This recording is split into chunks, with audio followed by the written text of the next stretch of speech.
Hey everybody, welcome to the Traveling Pot. I'm Janice Harris.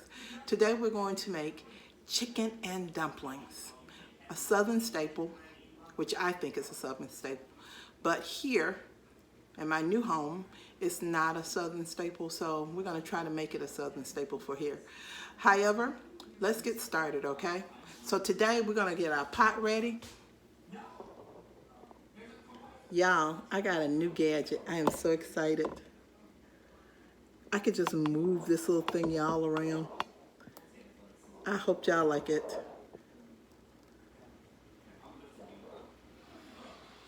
All right, today, so we got our pot of water, and we're gonna put chicken breast,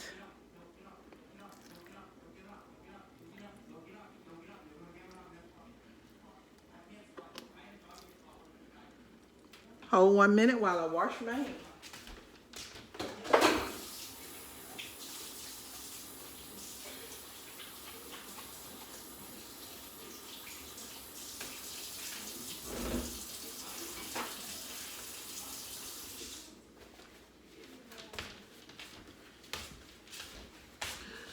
Now, chicken breast is in. We got the tops of celery that's going into your water.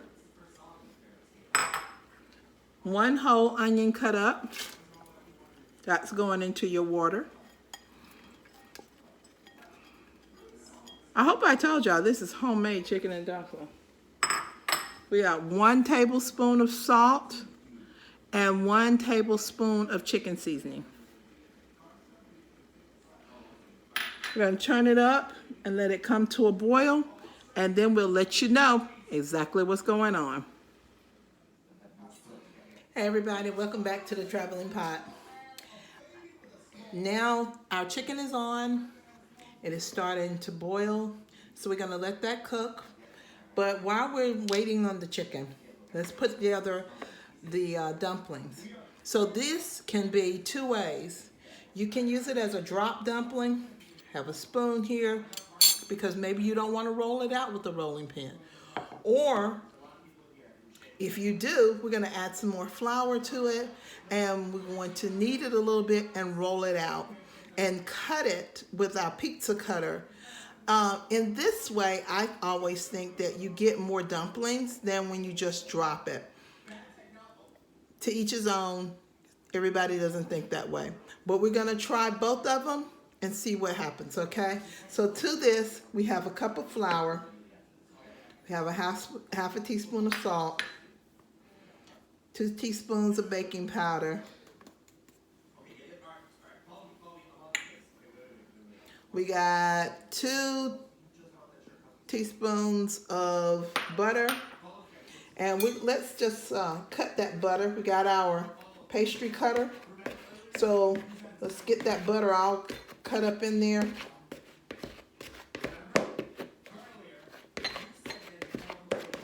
A pizza cutter, pastry cutter. Sorry, I don't know why I'm thinking about the pizza cutter.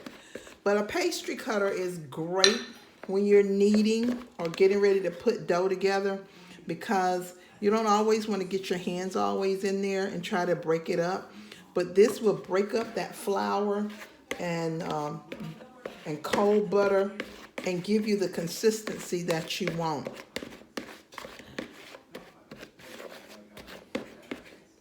You need that good cold butter in this dough. Now that it's broken up,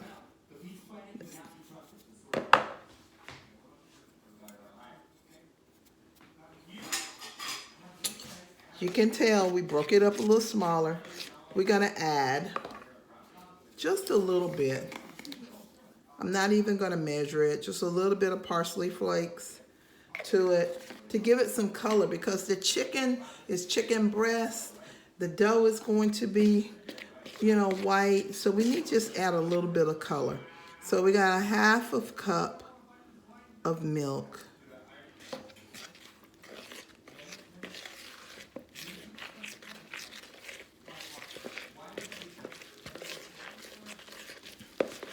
That butter I used, y'all, was salted, so therefore I didn't use but a half a teaspoon of salt because I use it salted butter. So as you can tell, you see it's very sticky, put together. If you want to use this, you can just drop little spoons into the broth once it's ready. So in a moment, we're going to come back. I'm going to show you how to drop some of it, and then I'm going to show you what it looks like when we knead some out. Welcome back to the Traveling Pot. So I have some dough that I have left. That's the wet dough that we're going to use to drop into the broth to make dumplings.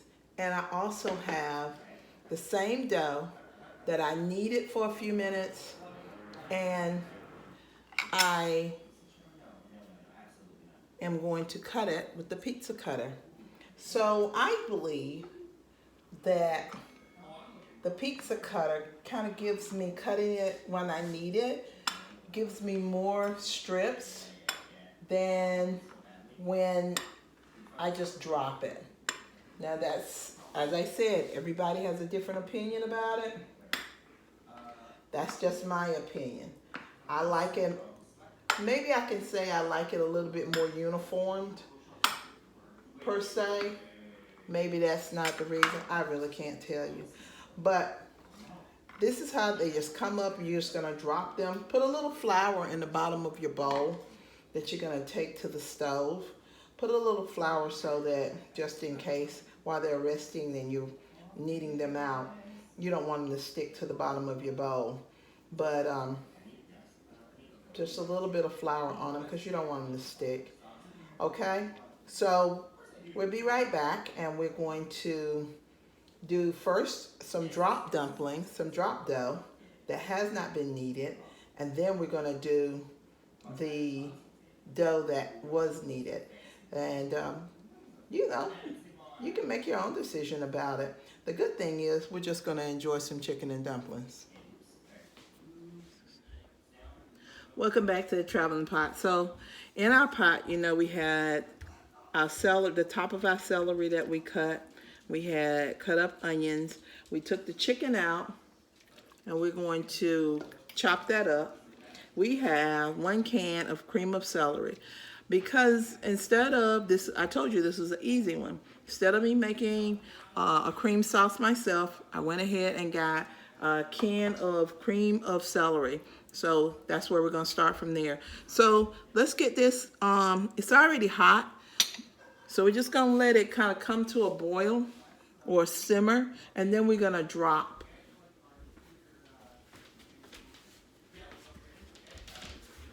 I want you to see what happens when you drop dumplings, wet dumplings, versus what happens when you do the ones that are cut.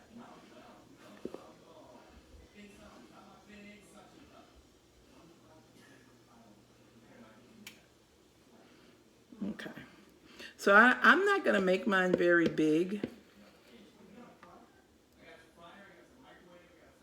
The dough, it's already hot.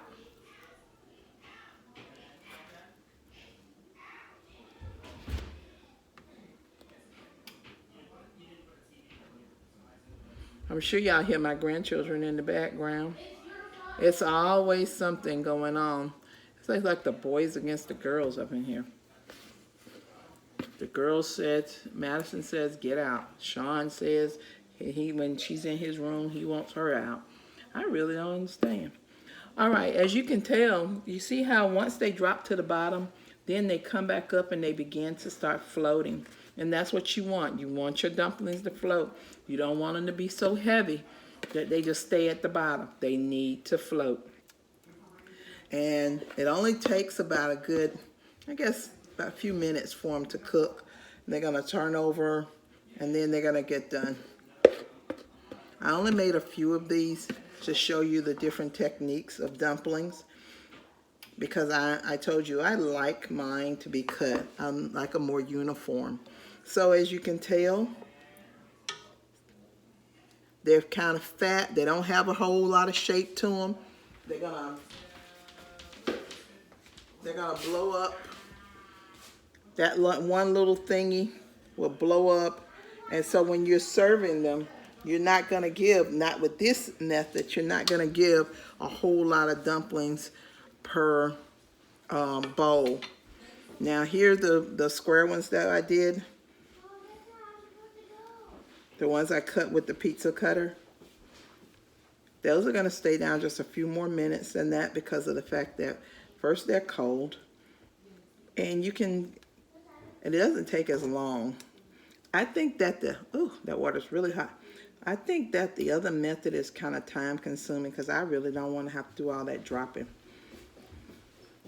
So we're going to get these in here and we're going to add the cream of celery. And we're going to let you see what it comes out, what it looks like when we come back. Right. Okay, man. Here we are. Everything's in here. We put the cream of celery soup at the end because you don't want it to be in there so long that it breaks down the cream. So we have chicken and the dumplings. Here's the fat ones those are the drop ones.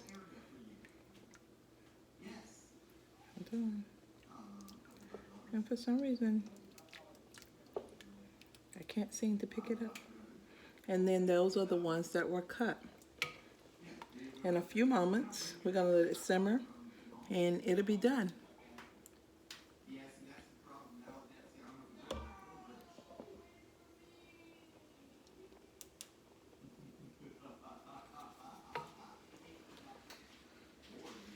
I think that looks a little better.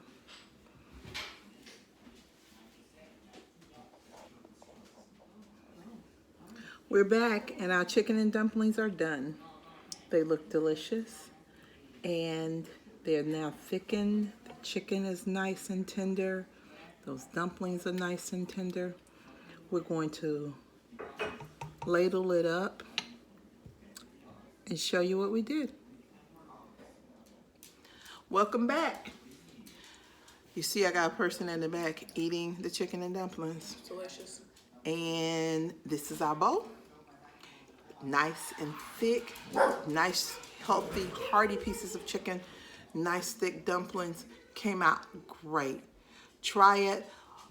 Please, by all means, come on and subscribe. Let me know how you feel about the chicken and dumplings. Thanks, blessing and love to you.